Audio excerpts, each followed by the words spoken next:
శ్రీమాత్రే నమః. సద్గురు జ్యోతిష్యాలయం నుండి ఒక అద్భుతమైనటువంటి విషయంతో మనం ముందుకు వస్తున్నాం. ఈ యొక్క 2026 మార్చ్ నెల రాశి ఫలితాలని ద్వాదశ రాశులకు అందరికీ కూడా మనం చెప్పడం జరుగుతుంది.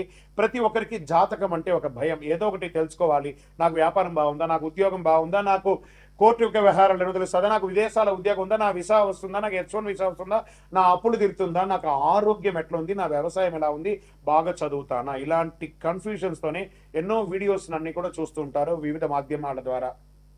కానీ అందరికీ గుర్తుపెట్టుకుని మన యొక్క మాధ్యమం ద్వారా కూడా మనం ఈ మార్చి నెల యొక్క రాశి ఫలితాలు తెలుసుకోబోతున్నాం. జాతకం అనేది పడుతున్న వర్షానికి ఒక గొడుగు మాత్రమే, కానీ జాతకం జీవితం కాదు. మీరు మిమ్మల్ని నమ్మండి, మీ ఇష్టదేవాన్ని నమ్మండి, జాతకం కూడా అవసరానికి ఉపయోగించుకోండి, కానీ జాతకమే జీవితం కాదు. తులారాశి మిత్రులారా, మార్చ్ 2026 మీకు శుభ ఫలితాలు ఎలా ఉన్నాయని మనం తెలుసుకోబోతున్నాం. ఈ నెల మీకు గ్రహస్థితులు ఎలా ఉన్నాయనంటే, గురు 8వ స్థానంలో రహస్య మార్పులు, లోతైన పరిణామాలు చేస్తుంటారు. శని 6వ స్థానంలో శత్రులపై విజయం సాధిస్తున్నారు. రాహు 5వ స్థానంలో ప్రేమ, సంతానం మీద కూర్చుంటున్నారు. కేతు 11వ స్థానంలో లాభస్థానంలో స్నేహితులు వాటి మీద కూర్చుంటున్నారు. కుజుడు 9వ స్థానంలో ధర్మం, ప్రయాణాల మీద కూర్చుంటున్నారు.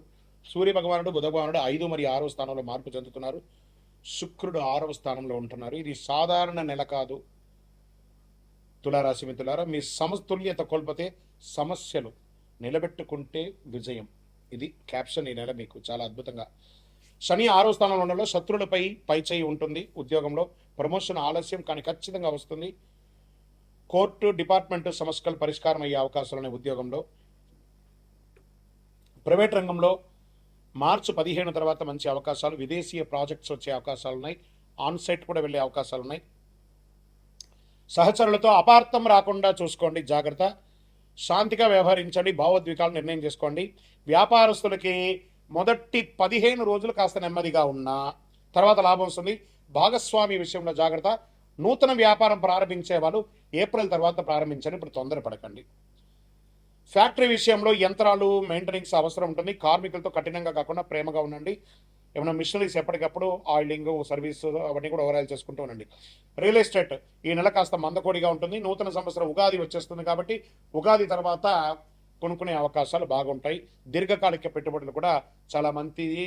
షేర్ మార్కెట్లో స్పెక్యులేషన్ వద్దు, ఇవన్నీ కూడా కాస్త జాగ్రత్త.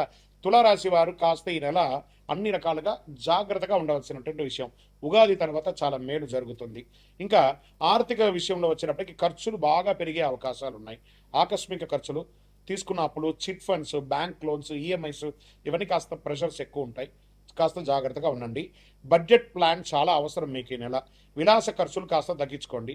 భార్యాభర్తల మధ్య దాంపత్యం రాహు కొంచెం ఇబ్బందిగా ఉంటుంది. ప్రేమలో అపార్థం ఉంటుంది. భార్యాభర్తల మధ్య చిన్న గొడవలు. ఈ విడిపోయి ఉంటారు చూసారా, విడాకుల కోసం ఉన్న వాళ్ళందరూ కూడా కూర్చొని మాట్లాడితే ఉగాది తర్వాత మంచి అవకాశాలు ఉంటే కలిసిపోతారు. పాత ప్రేమ మళ్ళీ తిరిగి పొందుతారు ప్రేమికులు. రహస్య సంబంధాలు కాస్త జాగ్రత్తగా ఉండండి.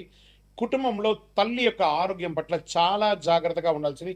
ఇంట్లో ఆధ్యాత్మిక వాతావరణాన్ని పెంచండి. పూజలు, పునస్కారాలు, హోమాదులు, ఇవన్నీ జపాదులు కూడా కొంచెం చేయండి, చాలా మంచిది. సోదరుల మధ్య ఇచ్చిపుచ్చుకునే దాంట్లో కాస్త జాగ్రత్తగా ఉండండి. వివాహానికో లేకపోతే వాళ్ళకి మీరు ఇవ్వడం కానీ వాళ్ళ దగ్గర తీసుకోవడం కానీ సమతుల్యత పాటించండి. ప్రేమను మెయింటైన్ చేయండి. ఊరికే ఏదో తొందరపాటుగా ఇచ్చేసేసుకొని ఇబ్బంది పడకండి. వాస్తవానికి మీరు ఇబ్బంది పడకండి. ఇంకా వ్యవసాయదారులకు ఎలా ఉంటుందంటే, పంట మోస్తరుగా పండుతుంది. నీటి నిర్వహణ ముఖ్యం. చాలా అద్భుతంగా ఉంటుంది. ఈ ధాన్యాలు, ఆకుకూరలు, పండ్లు, ఫ్రూట్స్ ఇది మంచి సమయం అని కూడా చెప్పొచ్చు. కోర్టు వ్యవహారాల్లో శని 6వ స్థానంలో ఉండడం విజయ సూచనలు ఉన్నాయి. మార్చి 20 తర్వాత అనుకూల తీర్పులు. మధ్యవర్తిత్వం మంచిది దీనికి.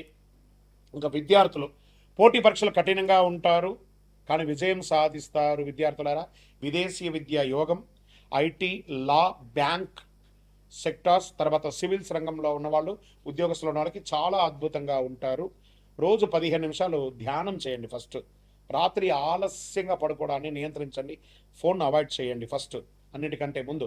ఇంకా మీరు కొన్ని ఇబ్బందులు పడుతుంటారు చూసారా, ఆర్థికమైనటువంటి ఇబ్బందులు, లేకపోతే షూరిటీ సంతకాలు పెట్టుంటారు, అవన్నీ జాగ్రత్త. లేదా కొత్తగా షూరిటీ సంతకాలు ఎవరైనా అడిగితే సారీ అని చెప్పి సున్నితంగా తిరస్కరించండి. ఈ రోడ్ సైడ్ ఫుడ్ ఉంటుంది చూసారా, వాటిని అవాయిడ్ చేయండి ఫస్ట్. అవన్నీ మంచిది కాదు.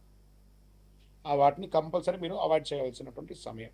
యోగా, ప్రయాణం మంచిది. తేలికపాటి ఆహారం తీసుకోవడం మంచిది. చర్మ సమస్యలు వచ్చే అవకాశాలు ఉన్నాయి. ఇవన్నీ కూడా జాగ్రత్త పడండి. కడుపు సమస్యలు అంతా కూడా అవకాశాలు ఉన్నాయి. తేలికపాటి ఆహారాలు తీసుకోండి. ఇంకా మీకు శక్తివంతమైనటువంటి పరిహారం ఏమంటే చండీ సప్తసతి పారాయణం చేయండి. అమ్మవారి దేవాలయానికి వెళ్ళండి. మీ వయస్సు ఎంత ఉందో అన్ని దీపాలను మీ ఇష్టదైవంలో వెలిగించండి. నెలకొక్కసారిన నవగ్రహాలకి 19 ప్రదక్షిణాలు చేయండి. అవకాశం ఉంటే ప్రతిరోజు లేదా ప్రతి మంగళవారం, ప్రతి శనివారం చేయండి. అమ్మవారి ఆలయాలు దర్శనం చేయండి. తెల్ల పూలతో అర్చన చేయండి. పేద బాలిక బాలకులకి వస్త్రాలు ఇవ్వండి. పుస్తకాలు, పెన్సిల్ ఇవ్వండి. చాలా అద్భుతంగా ఉంటారు. అదృష్ట సంఖ్య 6 మరియు 9. అదృష్ట రోజు శుక్రవారం. అదృష్ట రంగు తెలుపు మరియు గులాబీ రంగు మీకు చాలా కలిసి వస్తుంది. అదృష్ట దిక్కు పడమర దిక్కు చాలా కలిసి వస్తుంది. ఒక రకంగా చెప్పాలి అంటే కూడాను తులరాశి వారికి మీ కోపాన్ని నియంత్రిస్తే విజయం, మీ ఆలోచించి మాట్లాడితే గౌరవం. ఈ నెల మీలో నిజమైన శాంతిని కాపాడుతుంది. శుక్రుడి కృప మీకు కావాలి అంటే మీ యొక్క లక్ష్యాన్ని పెట్టుకొని ఇంట్రాస్పెక్ట్ చేయండి. ప్రతిరోజు మీరు ఎలా ఉండాలి అని ప్రోగ్రామింగ్ చేసుకొని చేయండి. మీ ఇష్టదైవ దేవాలయంలో దీపం వెలిగించండి. మీ యొక్క వ్యక్తిగత జాతకం కోసం మా దగ్గర అపాయింట్మెంట్ తీసుకోవాలనుకుంటున్నారా? మీ పేరు, మీ డేట్ ఆఫ్ బర్త్, మీ time of birth, place of birth మా నంబర్కి వాట్సప్ చేయండి, కాల్ చేయకండి. ఇంకను నెక్స్ట్ ఇంకా గొప్పగా ఉండాలి అనుకున్న వాళ్ళకి అతి శక్తివంతమైన ఒక 48 రోజులు మన దేవాలయంలో పూజ చేసినటువంటి కరుంగాళి మాలను ధరించండి. కరుంగాళి మాలను ధరించండి. అద్భుతమైనటువంటి అనుగ్రహం పొందండి. ఆరోగ్యంగా ఉండండి. విజయోస్తు. ద్వాదశ రాశులందరికీ కూడా మా ఛానల్ ద్వారా చూస్తున్నటువంటి ప్రేక్షక మిత్రులకి ఉగాది శుభాకాంక్షలు. అందరూ కూడా ఆరోగ్య ఐశ్వర్య భోగభాగ్యాలతో ఉండాలని అఖిలాండ కోటి బ్రహ్మాండ నాయకుడు అయ్యప్ప స్వామి వారిని ప్రార్థన చేసుకుంటున్నాను. తిరుపతిలో అయ్యప్ప స్వామికి 18 అవతారముల దేవాలయాన్ని మనం నిర్మించాం. జీవకోణ అనే ఒక ప్రాంతంలో బ్రహ్మశ్రీ డాక్టర్ చంద్రమౌళి గురుస్వామి గారి ఆధ్వర్యంలో మీరు తిరుపతికి వచ్చినప్పుడు, కుటుంబంతో వచ్చినప్పుడు తిరుమలకు ఎలా దర్శనం చేసుకుంటారు? తిరుపతిలో కపిల తీర్థానికి దగ్గరలో జీవకోణ అనే ఒక ప్రాంతంలో ప్రపంచ ప్రఖ్యాతమైనటువంటి 18 అవతారాల దేవాలయం ఉంది. వచ్చి దర్శనం చేసుకోండి. మీరు అందరూ క్షేమంగా ఉండాలని ఆ దేవాలయంలో ప్రతిరోజు ప్రార్థన చేస్తుంటాము.